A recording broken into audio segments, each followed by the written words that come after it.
Okay, Assalamualaikum warahmatullahi taala wabarakatuh.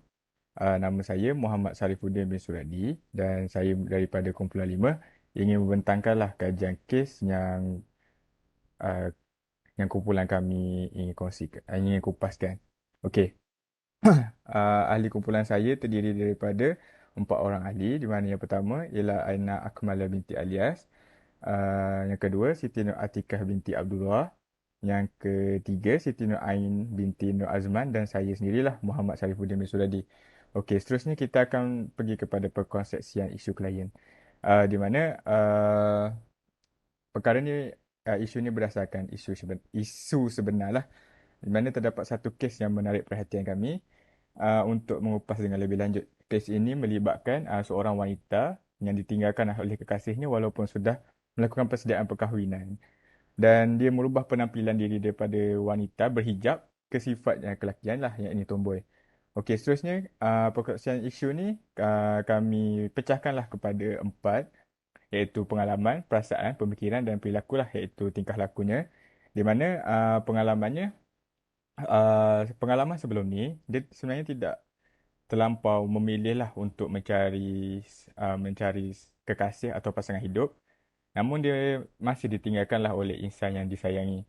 Namun perkara ini lebih memberi kesan kepadanya apabila dia sudah melakukan persediaan untuk berkahwin dan masih juga ditinggalkan. Okey, yang seterusnya adalah perasaannya, di mana dia berasa malu, kecewa, sedih dan marah lah. Nah, dia berasa malu sebab dia telah melakukan persediaan dan di saat akhir majlis itu dibatalkan. Okey, dia berasa kecewa, sedih, marah tu dia terhadap pasangan dia terbaru ni lah, yang ditinggalkan lah. Okey, seterusnya adalah pemikirannya, di mana dia selepas perkara itu terjadi, dia berfikiran bahawa wanita ni jangan selalu mengharapkan dan mengajak lelaki untuk berkahwin. Jadi kalau apa yang kami dapati daripada isu tersebut, dia menganggap bahawa kalau lelaki betul-betul nak berkahwin, dia yang akan menunjukkan semua benda lah. Dia akan melakukan effort dan usaha. Okay, seterusnya pada perilaku, iaitu tingkah lakunya, di mana dia mengeraskan hati dan mula memberontak dan dia merubahlah imejnya daripada berhijab kepada tomboy, di mana dia mula berkeras, dia memakai baju pengantin lelaki bekas kekasihnya itu dan untuk menunjukkanlah perasaan diri dia yang sebenarnya. Okey, seterusnya perkonsepsian justifikasi untuk teori saya akan berilah kepada ahli kumpulan saya yang seterusnya. Okay, sekian, terima kasih. Assalamualaikum, saya Aina. Saya akan membentangkan justifikasi pemilihan teori. Teori yang pertama ialah teori REBT. Hal ini adalah kerana teori ini menggunakan kognitif ataupun pemikiran, emosi dan tingkah laku manusia yang saling berinteraksi antara satu sama lain. Apabila seseorang itu menggunakan kognitifnya menginterpretasikan mengenai sesuatu peristiwa, tingkah laku dan emosinya akan bersandarkan kepada pemikiran tersebut. Jadi manusia pada asasnya ini dilahirkan dengan memiliki potensi sama ada untuk menjadi seorang yang rasional ataupun tidak rasional. Jadi manusia boleh menentukan sama ada untuk gembira, menyayangi, disayangi dan mendapat kesempurnaan diri, ataupun boleh memilih sesuatu yang memusnahkan dirinya sendiri dan mengelak daripada berkembang. Teori REBT ini juga boleh membantu klien menerima diri mereka yang akan berterusan melakukan kesilapan, tetapi dalam masa yang sama belajar daripada kesilapan tersebut dan tidak menyalahkan dirinya sendiri ataupun orang lain. Okey, berdasarkan kajian kes ini, menggunakan teori ini ditunjukkan menggunakan model ABC yang merupakan model yang menerangkan bagaimana personaliti terbentuk mengikut REBT. Matlamat utama terapi REBT ini ialah untuk membantu manusia itu meminimumkan gangguan emosi dan mengurangkan tingkah laku yang merosakkan dirinya sendiri, seterusnya mendapat kesempurnaan diri. Dengan itu, klien akan menjadi manusia yang lebih gembira dengan kehidupannya sendiri. Bagi teori yang kedua ialah teori Gestalt. Teori Gestalt ini sendiri merujuk kepada susunan dinamik yang terdiri daripada dua atau beberapa bahagian. Pendekatan kaunseling berasaskan teori Gestalt ini adalah bersifat fenomenologi yang mengiktirafkan sebagai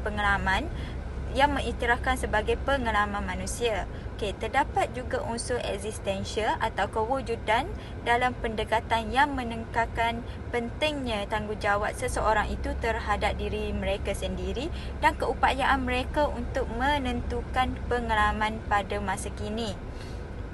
Okey, mengikut teori ini, seseorang itu pada asalnya adalah baik dan berupaya untuk berhadapan dengan cabaran hidup. Walau bagaimanapun, sebahagian individu itu mungkin memerlukan bantuan kerana kecelaruan emosi yang mereka telah lalui. Sebaliknya, jika individu yang sihat akan sentiasa bergerak secara produktif dan menuju ke arah kesempurnaan.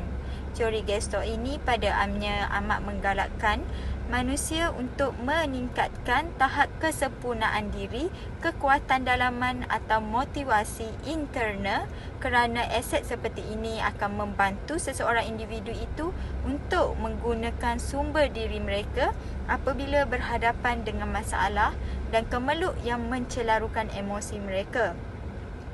Teori Gestalt ini mempunyai matlamat untuk meningkatkan kesedaran dalam diri klien, meningkatkan kematangan berkembang sebagai individu dan arif diri. Penekanan dalam teori Gestalt ini ialah klien memahami tanggungjawab terhadap dirinya sendiri dan juga orang lain, kerana individu yang mengenali dirinya tidak akan bergantung ke atas orang lain.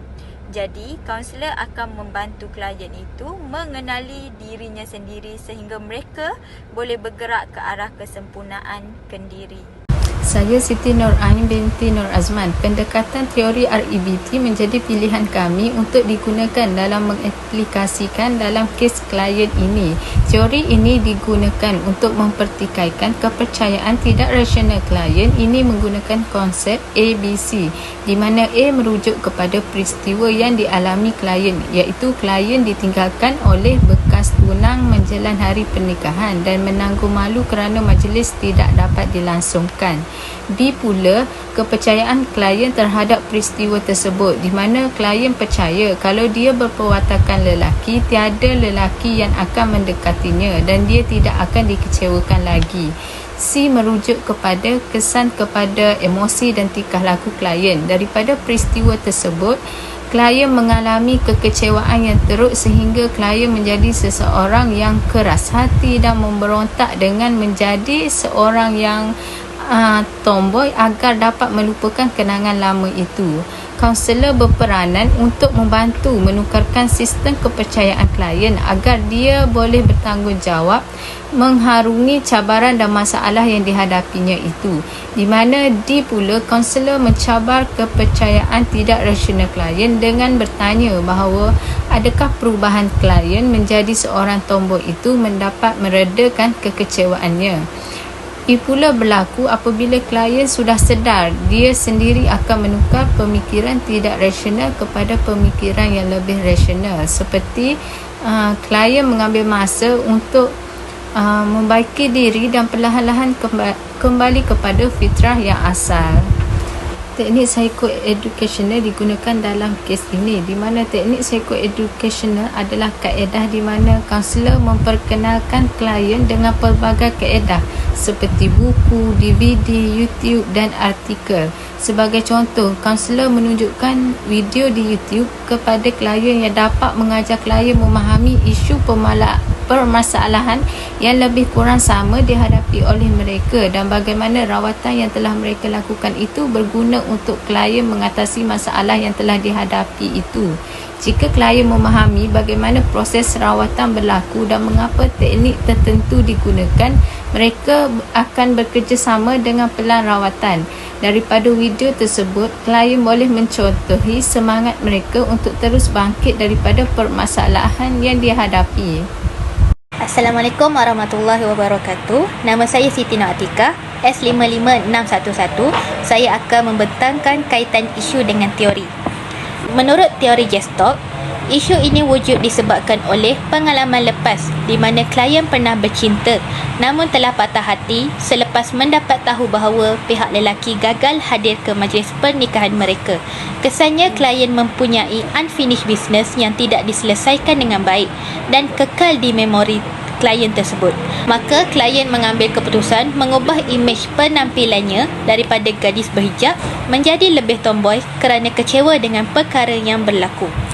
Klien yang mempunyai unfinished business akan membazirkan tenaga yang baik ke arah perbuatan-perbuatan yang merugikan diri sendiri seperti penyesalan, rasa bersalah, perasaan dendam serta mengubah fitrah asal mereka. Perkara lampau seperti dikecewakan dan putus cinta mampu membawa kepada unfinished business yang mengganggu keadaan masa kini klien. Unfinished business akan kekal mengganggu kehidupan individu sehinggalah individu tersebut berhadapan dan menyelesaikan perasaan dirinya yang terkurung. Kaunselor mempunyai peranan yang penting dalam mengenal pasti kehadiran unfinished business yang mungkin ada dalam diri klien. Kaunselor perlu memberi perhatian kepada tingkah laku klien ketika di dalam sesi kaunseling. Teknik dan intervensi rawatan yang sesuai diterapkan kepada klien adalah dengan menggunakan teknik empty chair atau kerusi kosong. Teknik ini memerlukan 2 kerusi di mana klien boleh mewakili mana-mana orang penting dalam kehidupan mereka termasuk diri mereka sendiri. Teknik ini membantu untuk membawa kesedaran klien terhadap apa yang orang lain fikir atau rasa. Sebagai contoh, klien diminta untuk duduk di kerusi pertama dan berperanan sebagai top dog, iaitu dirinya sendiri. Top dog menekankan kedudukan authoritarian, mendesak dan moralistik, iaitu di mana kemungkinan klien akan mendesak bekas tunang untuk berterus terang mengapa beliau tidak hadir semasa hari pernikahan mereka. Kemudian, klien diminta bertukar ke kerusi kedua berperanan sebagai underdog. Underdog pula adalah sikap defensif, selalu meminta maaf, tidak berdaya dan lemah serta sering memberi alasan bagi kelemahan diri. Dialog berterusan di antara klien pada kedua-dua kerusi. Konflik top dog dan underdog boleh diselesaikan apabila tiada yang dominan pada klien. Pada masa yang sama, klien tiada apa-apa lagi yang nak diluahkan dan akhirnya klien mencapai kesedaran. Namun, teknik kerusi kosong yang memerlukan klien untuk berbicara dengan bayangan individu lain akan berkemungkinan membawa kepada penzahiran perasaan sedih atau kecewa yang ekstrim sehingga klien meraung-raung ketika sesi dijalankan.